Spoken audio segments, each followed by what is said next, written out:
was shot and killed September 10th, 2025. One day prior to the 24th anniversary of the 9/11 attacks. Okay, 24 is the number you find in the four Gospels. Christ in the Gospels, 33 miracles, 24 of which were cures. 24 elders sat on 24 thrones. This goes back to Zionism big time. Okay, so we got that, just a numerological pin right there. 28 months from September 11th attacks to September 11th, 2025. 288 is the number of the concept of the 288 holy sparks in Judaism. Okay, the shattering of the vessel. When the vessel broke, according to the Jews, it's well, let me just read it here. The event is central to the Kabbalistic understanding of creation and the purpose of exile of the Jewish people. So again, exiled Jewish people, they're the victims. Israel, Jews, the whole Judeo-Christian thing. Boom, 288 months.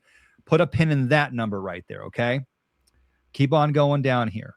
33 days from September 11th to Charlie Kirk's birthday. Right? September 11th, 2025 to when he was dead, shot right there, 33 days. Right? September 10th, if you convert to Jewish calendar, it's Elul 17, 5785.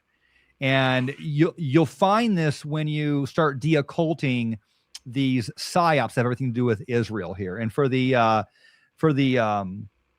chat out there and the chat world, pay attention. It's going to get good here. All right.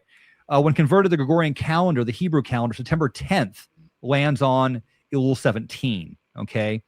The outbreak of World War II and the Holocaust, which was what the Jews considered the beginning of the Holocaust, is the outbreak of World War II. That's officially when they consider it, when Israel considers it, is Elul 17, 5699. Not the same year, but the same day. Nazi Germany invaded Poland.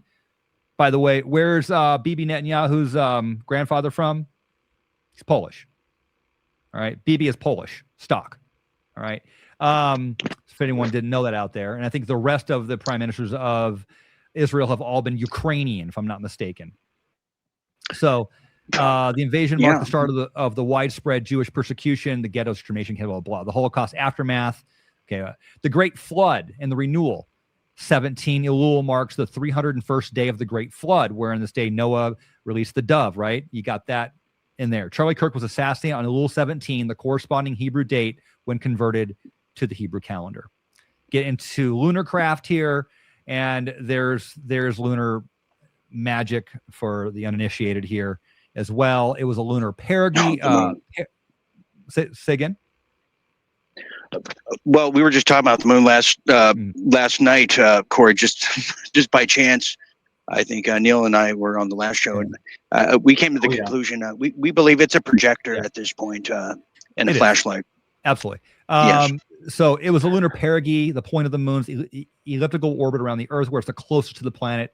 It's the opposite of the aphelion, which is the opposite, which is July 4th, which is why July 4th is Independence Day, because it's the day of the year the Earth is farthest away from the sun, or the influence of the gravitational pull. So when the founding fathers sent that document over to the Limeys, right, it was like, not only are we free, we are incorporating the physics of the Earth and the sun. We are most free from the sun.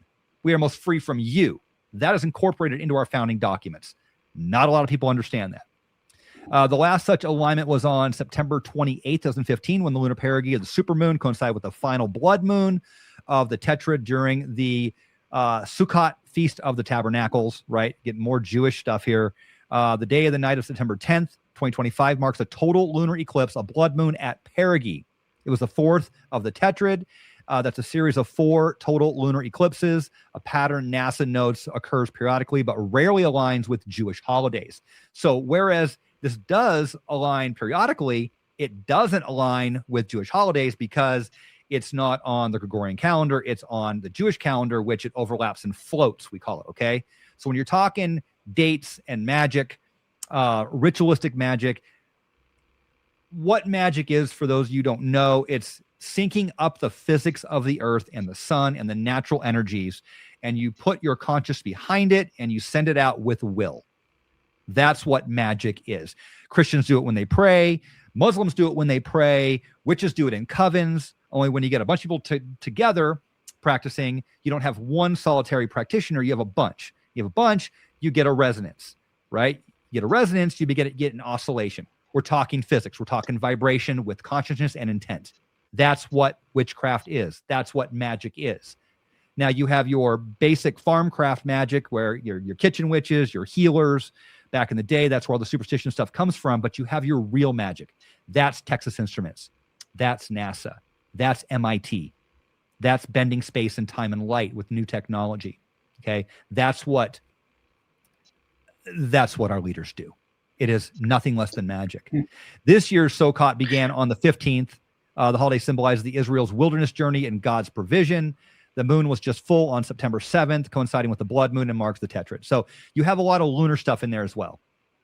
September 28th, 2015 to September 10th is 9 years and 11 months. That's when that moon was. 9/11. Again, 9/11. Who did 9/11? Israel, Saudi Arabia, and the U.S., or more importantly, the deep state intelligence agencies that run this megalithic intelligence international deep state, which fights against what's now the BRICS, China, Russia, that whole hegemony over there. That's what we're looking at. So it wasn't 19 hijackers from Afghanistan.